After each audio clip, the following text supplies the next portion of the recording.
오늘 우리에게 주신 하나님의 말씀 보도록 하겠습니다. 에스라서 7장 1절로 10절 말씀입니다. 생명의 샘가 5월 16일 목요일 말씀, 에스라가 바벨론에서 올라왔으니 함께 읽겠습니다. 이 일 후에 바사왕 아닥사스다가 왕위에 있을 때 에스라라 하는 자가 있느니라.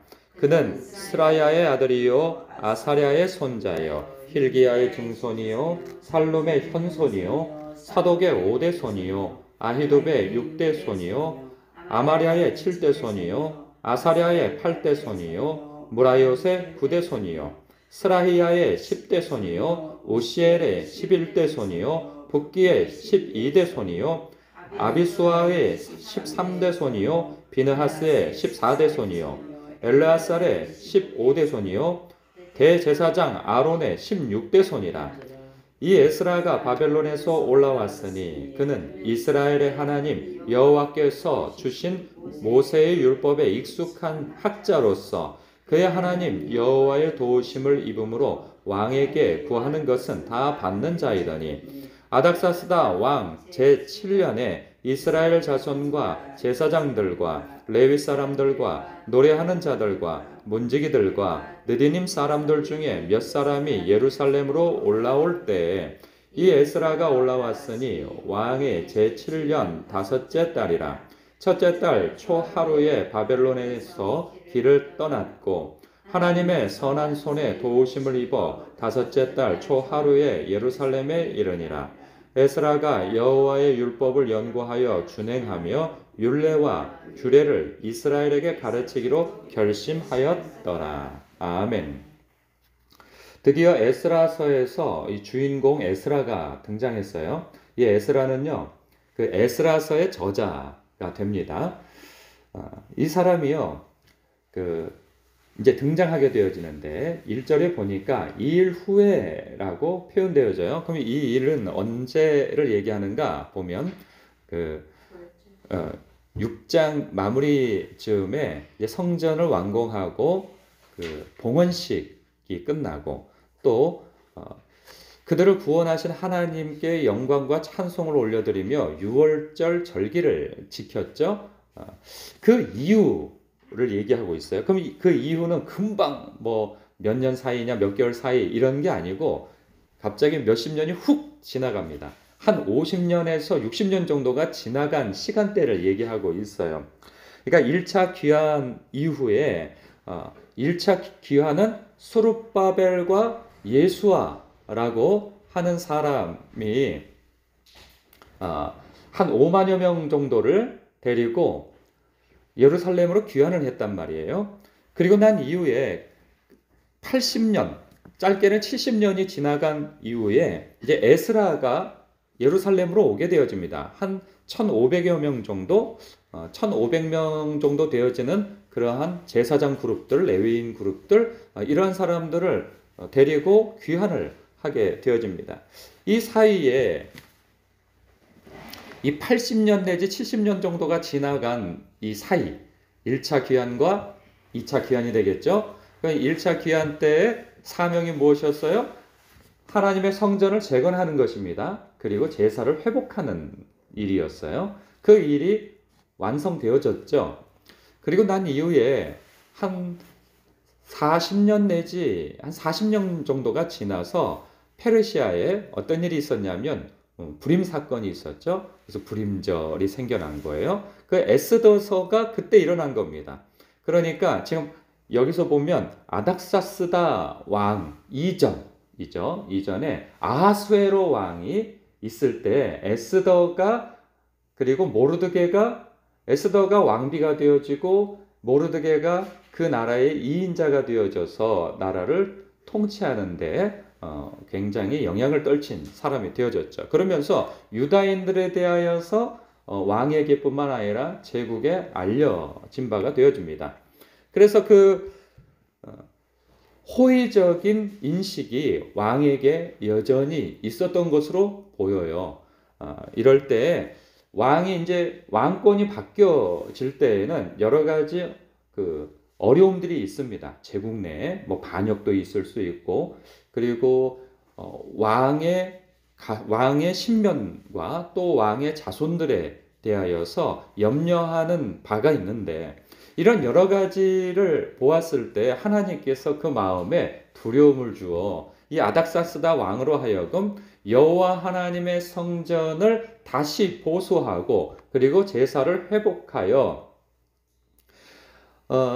나라 전 제국과 그리고 왕권을 더 강화시켜야 한다라고 하는 그러한 위기감과 필요성을 느낀 거죠.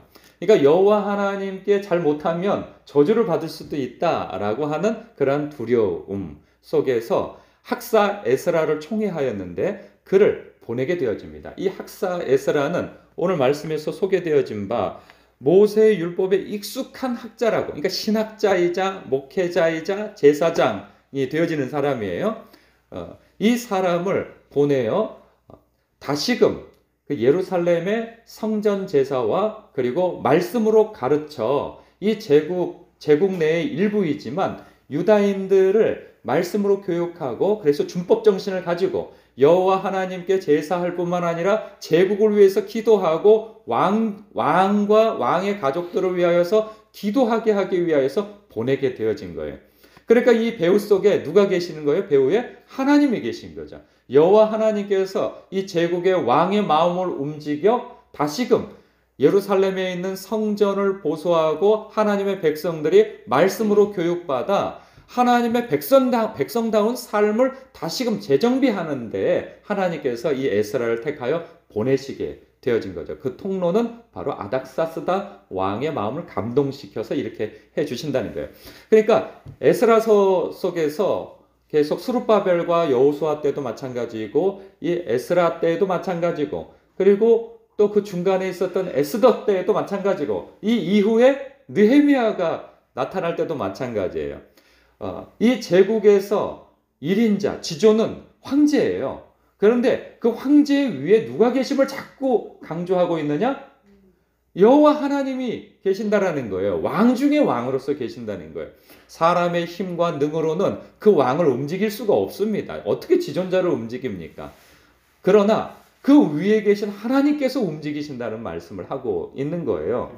그러니 이 세상에서 우리가 건강이 허락되어지고 지력이 있고 그리고 수완이 있을 때에는 내가 공들이고 힘들이고 애쓰면 안 될 일이 없다고 생각하지만 우리의 삶이 어디 그렇습니까? 사람 하나 움직일 수가 없어요. 그리고 우리의 힘으로 안 되는 일이 참 많습니다. 그럴 때면 우리가 털썩 주저앉게 되어지죠. 이 곤란한 상황과 어려운 일을 당할 때. 그러나 두려워하지 말라는 거죠. 사람을 두려워하지 말고 환경에 압도되지 말라는 거예요. 왜? 하나님의 백성은 그를 지키느니 바로 하늘 아버지가 계시니 그 하늘 아버지는 우리를 사랑할 뿐 아니라 그 하나님은 전능자시라는 거예요. 그래서 우리를 향하여 앞서 행하시고 또한 합력하여 선을 이루시며 합력하여 복을 주시는 하나님이심을 계속 알리고 있는 거죠. 그러니 그 하나님을 의지하라. 그 메시지가 우리에게 계속 주어지고 있는 것입니다. 그러면서 그 에스라가 누구인지 자기소개를 하고 있어요. 1절부터 5절까지. 자기의 조상이 누구다라고 얘기하는데 우리는 알 수가 없어요. 다 생소하지 않습니까? 읽기도 힘들어요. 그러나 이 많은 이름 가운데에서 익숙한 이름이 있으니 5절에 보니까 비느하스가 나와요. 비느하스 아시죠? 비느하스를 알고 엘르아살도 알아요. 그런데 여기에서 비느하스도 잘 모르겠고 엘르아살도 잘 모르겠다 하면 대제사장 아론은 우리가 기억한단 말이죠. 모세의 형님이자 대제사장으로 택함받은 아론 말이죠. 그 대제사장 아론의 후손임을 드러내주고 있어요. 그러니까 에스라는 제사장 집안 사람인 거예요. 이 에스라가 바벨론에서 즉 페르시아에서 아닥사스다의 명령을 받고 돌아왔는데 그가 그 마음속에 어떤 사명감을 가지고 돌아왔는가에 대해서 언급하고 있는데 바로 10절이에요. 10절을 언급하기에 앞서서 9절을 먼저 언급하자면 그가 한 1000여 명, 그러니까 1500여 명 정도의 사람들을 이끌고 그 페르시아에서 예루살렘까지 오는데 기간이 얼마나 걸렸는지를 얘기해 주고 있어요. 첫째 달 초하루에 바벨론에서 길을 떠났다는 거예요. 천여 명이. 그래서 하나님의 선한 손에 도우심을 입어 다섯째 달 초하루에 예루살렘에 이르렀다는 거죠. 1월 1일에 출발해서 5월 1일에 도착했다는 거예요. 그러면 총 4개월 정도가 기간이 소요되어졌다는 거죠. 그러면 천여 명 정도의 사람도 적은 숫자가 아니죠. 그 사람들이 도보로 여기까지 오게 되어졌다면 한 4개월 정도가 걸렸다면 대략 5만 명, 이 스룹바벨과 여호수아의 영도하에서 5만 명 정도가 움직였다고 하는 것은 4개월보다도 더 많은 그 시간이 걸려서 왔다는 것을 우리는 짐작할 수 있겠죠. 그렇게 우여곡절 끝에 여러 어려움을 뚫고 오게 되어졌는데 왜 왔느냐에 대한 얘기를 하고 있어요. 10절. 에스라가 여호와의 율법을 연구하여 준행하며 율례와 규례를 이스라엘에게 가르치기로 결심하였더라. 그런 거예요. 그러니까 에스라는 어떤 사람이냐?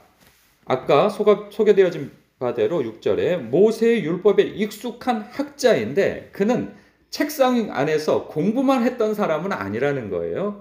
그러니까 여호와의 율법을 연구하여 준행한 사람이라는 거예요. 그 말씀을 몸소 실천하여서 하나님의 말씀을 이렇게 행해야 하는구나라는 것을 머리뿐만 아니라 손발이 전 삶이 그 말씀을 육화되어져서 살아왔다는 사람임을 알려주고 있어요. 그렇게 하여서 여호와의 말씀을 따를 때 어떻게 하나님의 복이 임하며 참된 복이 임하며 그리고 형통한 삶을 살 수 있는가에 대해서 몸소 경험한 사람인 거죠. 그래서 우리 민족이 복을 받으려면 하나님 앞에 그리고 형통하려면 하나님의 말씀을 알아야 된다라는 그러한 사명감을 가지고 고국 땅에 와서 이미 성전이 세워졌어요. 제사도 드리고 있어요. 그러나 이미 50년에서 70년, 길게는 80년이 지나는 동안에 사람들은 이미 무뎌진 거죠. 하나님의 말씀에. 그럼 뭐만 익숙해진 거예요? 예배만 익숙해진 거예요. 제사만 익숙해진 거예요. 그런데 사람이 어떤 일에 익숙해지면 자기가 그 일을 왜 하는지 모르고 하는 경우들이 있어요. 그냥 몸만 왔다 갔다 하는 거죠. 이스라엘 사람이 예루살렘에 머물러 있는 이스라엘 사람이 그러한 지경에 처해 있는 거예요. 나중에 보면 그러한 내용들이 나와요. 그래서 그들을 말씀으로 가르쳐야 되겠다 하는 사명감을 가지고 오게 되어진 거죠. 여기에서 묵상 포인트는 여러 가지가 있을 수 있는데 10절을 우리가 묵상해 볼 필요가 있어요. 우리는 뭐 대제사장은 아니지만 우리는 왕 같은 제사장으로서 다 부름받은 사람들이라는 말이죠.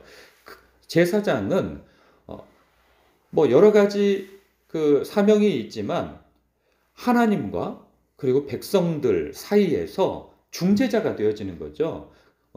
백성들로 하여금 하나님께 온전히 나아갈 수 있도록 돕는 사람이 제사장인 거예요. 여러분들이 스스로 인정하든 인정하지 않든 여러분들은 왕 같은 제사장이에요.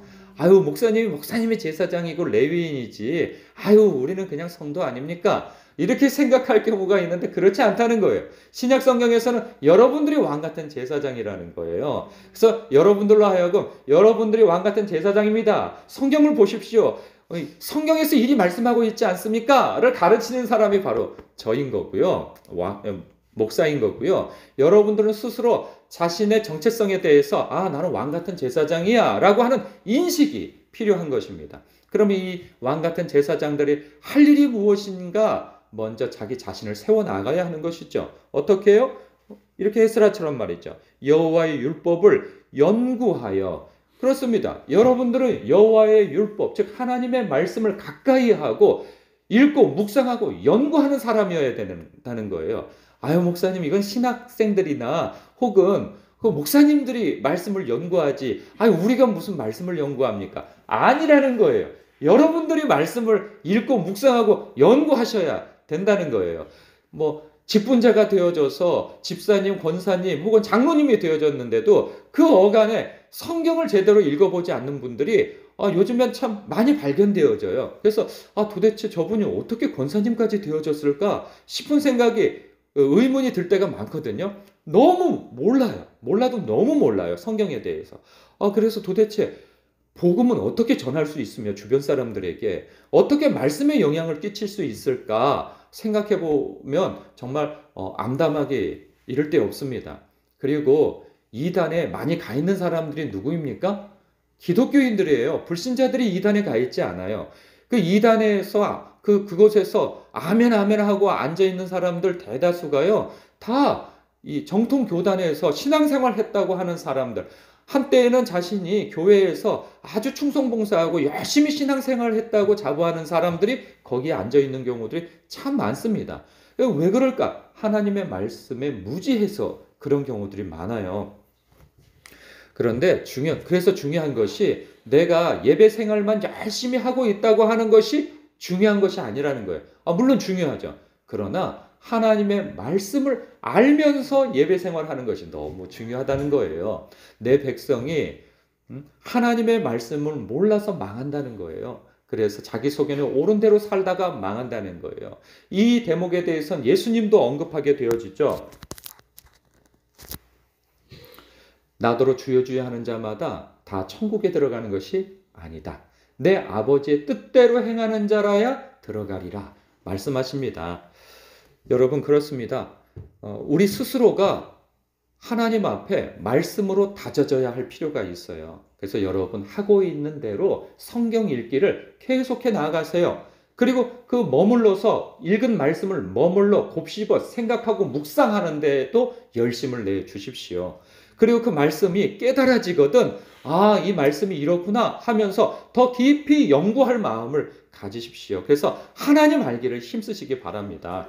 영생은 유일하신 참 하나님과 그가 보내신 자 예수 그리스도를 아는 것이라고 했어요. 여러분 지식으로 알 뿐만 아니라 기도하면서 또 그 말씀에 순종하면서 경험하여 알아야 하는 것이죠. 그래서 여러분 말씀 알기를 힘쓰시기 바랍니다. 그리고 그 말씀을 삶 속에서 순종하기를 또 힘쓰시기 바랍니다. 왜 그렇게 해야 한다고요? 바로 율례와 규례를 이스라엘에게 즉 하나님의 백성에게 가르치기 위해서입니다.